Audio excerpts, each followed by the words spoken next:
அவர் குடும்பம் தழை தோங்குமே.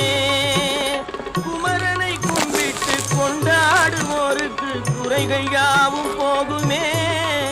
அவர் குடும்பம் தழை தோங்குமே. சூர சமர வேலாயுதம் பக்க துணை கொண்டால் சகல பயம் நீங்குமே. ஐயன் முருகனை கூப்பிட்டு